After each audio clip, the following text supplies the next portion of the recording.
অবশ্যই আমি এই হলের আমার আইডি কার্ড কোন দেখেন আমি যেই পক্ষে থাকি ভাই আমি কক্ষের আপনি কোন কক্ষে থাকেন? না না আপনার কক্ষ নাম্বার দেখো তো আইডি কার্ড দেখাও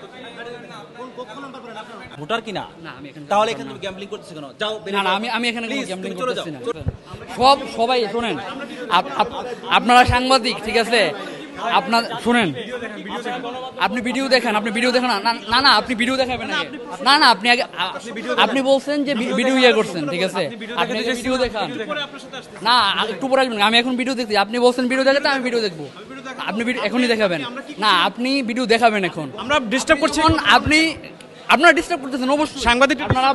প্রার্থীদের ডেকে ডেকে যেরকম একটা সাংবাদিকরা করার চেষ্টা করতেছেন আপনারা ওদের আপনি কি প্রার্থী না ভোটার? আমি ভোটার আপনি শোনেন ভোট দিয়েছেন? না আমি ভোট দিই না আমি ভোট দিই আপনি ভোটের লাইনের বাইরে ভোটের লাইনের বাইরে কি করব আমি না এখানে আমি এখানে যা কিছু করতে পারি আজকে ভোট কেন্দ্র মানে তোরা সবাই বিরক্ত হচ্ছে আমাদেরকে বলো আমরা ব্যবস্থা নিব অবশ্যই আমাদের সাথে আছে তোমাদের কিন্তু না বিষয় যেটা হচ্ছে যে আমরা এখানে একটা সুষ্ঠু নির্বাচন প্রশ্ন করছে আমরা সাংবাদিকরা ডিস্টার্ব করছি এই প্রশ্নের উত্তর উনি দিতে কোনো ই থাকলে আমাকে হচ্ছে আমাদের স্টারের মাধ্যমে আমাকে জানাও না আমরা লিখিত জানাবো ওটা কোনো আমরা লিখিত ব্যবস্থা নিব কিন্তু চিল্লাচিল্লি করলে হয় না আমরা তো চিল্লাচিল্লি পরিবেশটা নষ্ট হয়ে যায় ওনারা বারবার প্রার্থীদেরকে একটা মানে বিভিন্ন প্রশ্ন মানে আপনারা একটু সহনশীল ভাবে তেরা বেকার যে কোশ্চেন মানে খাঁটি বাংলা যেটা ঠিক আছে আমি দেখতেছি এখানে এমন পরিবেশ তৈরি করেন না যাতে আমাদের ভোট কেন্দ্রের দুর্নাম হয়ে যায় হ্যাঁ আমরা এটা চাই না বলেই তো আমরা সাংবাদিকরা এখানে উপস্থিত হয়েছি ক্যামেরা আছে আমাদের দেখতেছে কোথায় যাচ্ছে কোথায় দেখেন তো আমাকে আমি তোর দেখতে চাই এই যে ভাই ভোট চেয়েছেন এখানে তো ভোট চাওয়া যাবে না এরপর লাইনে দাঁড়িয়ে আছেন উনি যাবে না কেউ যদি স্যার বলতে পারে যে ভোট চাইছি এটা আমি বলতেছি স্যার আমি নিজেরা স্বীকার করছেন এই যে বলতেছি না ওনারা বলছেন ওনাদের লাইনে দাঁড়িয়ে ওনার বক্তব্য স্যার বলার দরকার নাই চেয়েছো আর চাও না প্লিজ আর করো না এটা সকালে আজকে আচরণবিধি লঙ্ঘন হচ্ছে এবং 100 মিটার দূরে করা যাবে 100 মিটার হলের বাইরে যাতে তুমি ভোট চাই আসো এবং ওনার সাথে অনেকেই আছেন যারা আমাদেরকেও প্রভাবিত করছে না প্রভাবিত করবে কেন আপনি যেহেতু রিটার্নিং অফিসার ঠিক আছে এই যে দেখেন আমাদের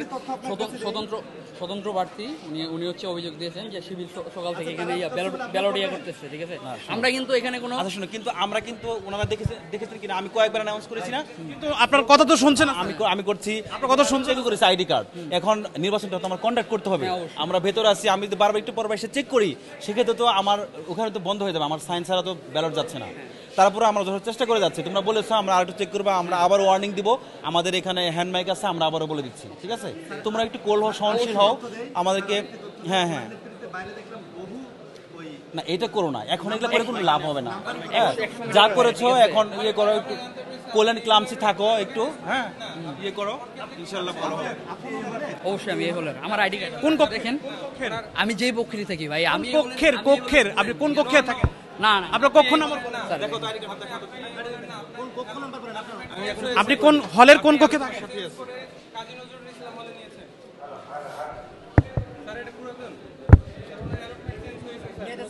তুমি কত ব্যাস 51 ব্যাস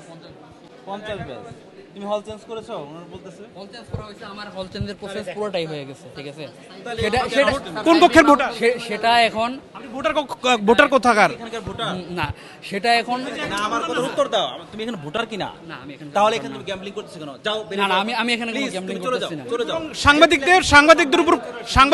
আচরণবিধি লঙ্ঘন করছো তুমি দেরি করো তাহলে আমাদের প্রয়োজন ব্যবস্থা তুমি চলে যাও স্যার বহিরাগত হিসেবে আইনানুগ ব্যবস্থা কি বহিরাগত হিসেবে আইনানুগ ব্যবস্থা কি স্যার বহিরাগত হিসেবে আইনানুগ ব্যবস্থা কি এই আনসার কই ওনাকে একজন সাংবাদিক না স্যার বহিরাগত হিসেবে আইনানুগ ঠিক আছে আচ্ছা ওয়ারেস ইউ আর গিলটি আমরা বহিরাগত আমরা আইনানুগ ব্যবস্থা দেখতে চাই বলদাও আছে তুমি কেন ভঙ্গ করেছো কেন এখানে কেন এসেছো আমি নিয়ে দিচ্ছি না স্যার আপনি বহিরাগত হিসেবে আইনানুগ ব্যবস্থা আমাদের তুমি নিবা কেন আমাদের কিন্তু আইন আছে জাকসুর আইন আছে আইন অনুযায়ী শৃঙ্খলা কমিটি দিতে হবে তাকে হ্যাঁ দেখতে চাই স্যার একদমই না একদমই না মামুন স্যার আপনি না প্লিজ ও যে আচরণ করেছে এখানে ভিতরে থাকা যায় না ওকে ইয়ে করেন মামুন স্যার রিটার্নিং কর্মকর্তা অর্ডার দিয়েছে তাই তো ওকে ঠিক আছে ফাইন থ্যাংক ইউ আপনারা একটু